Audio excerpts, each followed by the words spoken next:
I just can't do it, Captain. I just don't have the power to watch this stump show anymore. I think it was supposed to close out around the seasonal finale involving episode 8 over the Ahsoka series that was aired over on Disney Plus. Let me tell you, my viewing experience has went as much as pandemic graduation attendance, because that was dreadful. Dead. Absolutely. Blown away how much of the disheartening disinterest they had on, like, the character of Ahsoka. Just the lack of vastness into the area. Because it was just like the Rebels show that came out a couple of years prior that was a basis over the continuation. Because you still get characters that you probably watch from the, if you're still a fan, like you still get Hera. Ahsoka showed up for major parts in the Incurring Journey. Sabine, you got, and they got good actors playing this. Hell, even the guy that played General Tark, Grand Admiral Tark, Lars Marcus-Ilin, he just played a great villain. Looked enticing while being tactical, making sure whether it's a loss or not, it's unto the farther plan. I liked it. They had Rosario Dawson that was possibly more bland than the lady that plays Valkyrie in the MCU. And just as soon as we had Astral, all this time coming away that he's been distant after the story took part, after Sabine literally just was just left over on the loop, celebrating over with the city, making her own. And by the way, like, Sabine, Ahsoka, and Hera are basically the same character. They're the same character. The overly cautious, think just only by the beat of their own drum. Same selective character, except they have their own archetypes, and plus they're more farther around. They're just dull. All three of these actresses are dull. It always felt like over the character design that they were having a basis for, just felt like they were cosplaying more than they were the actual characters. And it sucks too, because I'm a fan of the Clone Wars series. I'm sure a lot of people around my age watched it around the late 2000s to 2010s, or if you're older, you probably saw when it was airing over on Toonami or Adult Swim over the predecessor to kick off the prequels for the Clone Wars. So this is a long arcing storyboard that they're obviously trying to make this ongoing, involving, you know, making this an overarching plot line, because we know the success of the Mandalorian series that had a lot of success, mainstream repertoire. Of course, everybody likes the Mando character, even though it's just a real life Goblin Slayer in my opinion. And just the marketability they have over with the Baby Yoda. Andor couldn't compensate, trying to keep up at all. But Boba Fett, I just feel like did not compensate as well, even though there was a lot of hype involving that show. The only ongoing series right now that even is getting any type of trajectory for ongoing success is probably still The Mandalorian and The Bad Batch. That's a predecessor to what happened after the final season in the Clone Wars.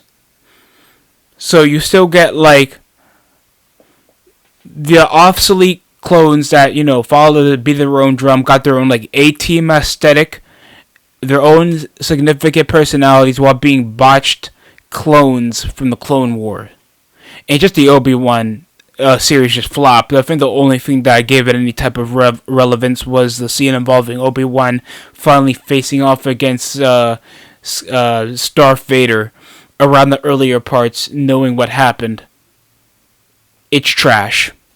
It's trash, and I hate to say that.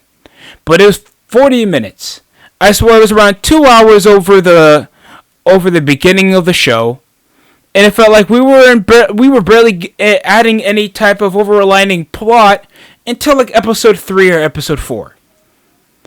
They were trying to build over. Then Sabine had to develop over into getting her own force powers.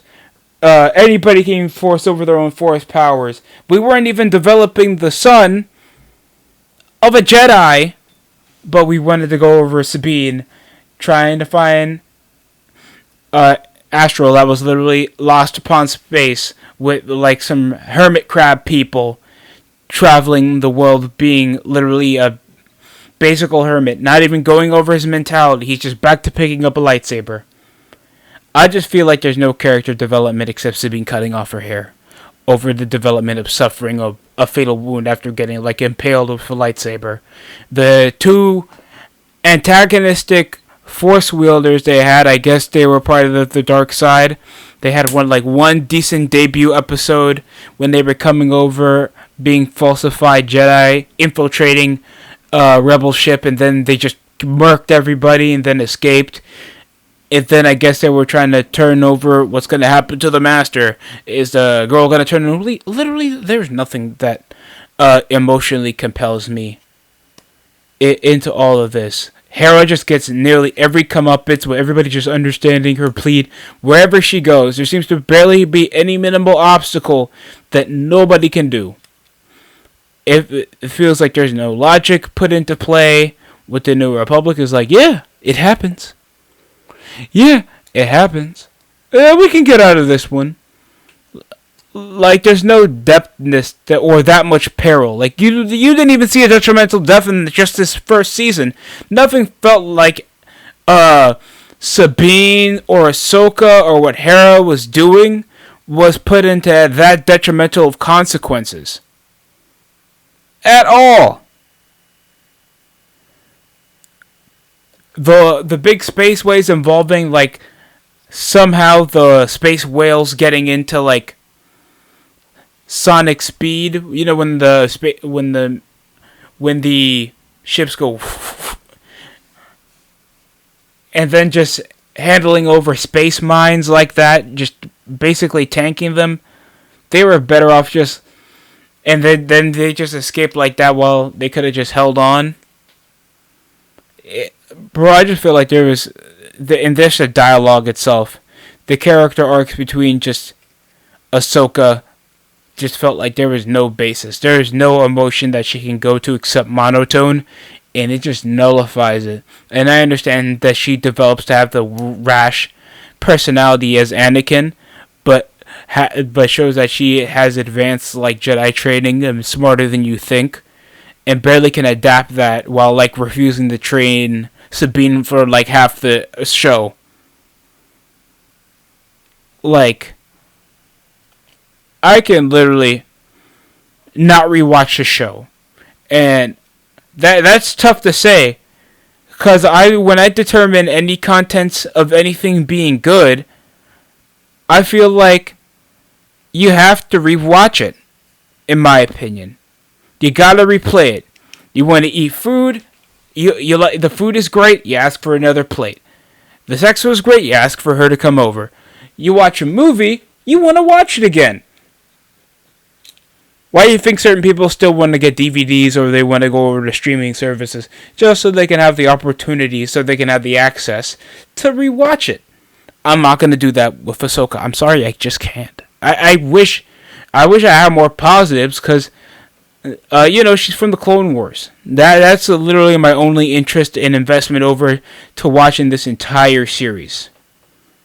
But it just felt like the only upside was Tarkin being, menacing over the dependent, strategizing, looking imposing, while also being like not threatening at all. He didn't even lift a finger majority of the time while contemplating his plan, while getting some of the sisters involved. I don't know what they're called, the stepsisters or something. the witches in Star Wars involved, and it just felt like, wow, she's dead. Did not expect that. So, my opinion, a better alternative, I would just say, just watch Mandalorian if you want to get your fix of a long scale adventure while connecting with two characters on the long run while advancing for the world. If you want to, at least have some recency experiencing Star Wars. Bad Batch, I heard, wasn't that bad, but I haven't gotten a chance to watch a full season yet. Or just play the Star Wars game. A Jedi Survivor is great. Play it. But that's about it, man. I wish I had more positives to say, but it just feels like there's no connection. They took any type of excitement, personality away from Ahsoka and any threat that we had to even advancing through the plot and just time skipped it so we can get this bland rehash cosplayer. Like, sometimes I feel like the writers just don't feel like they know how to write people. Well, that's it for me. Hopefully you guys can take this opinion as you see fit. We'll be back with further content as we know it. But right now, this Ahsoka show is going to get like a 4, 5 out of 10. I think that's a fair rating. Tell me how you guys feel down below if you ever got the chance to watch it.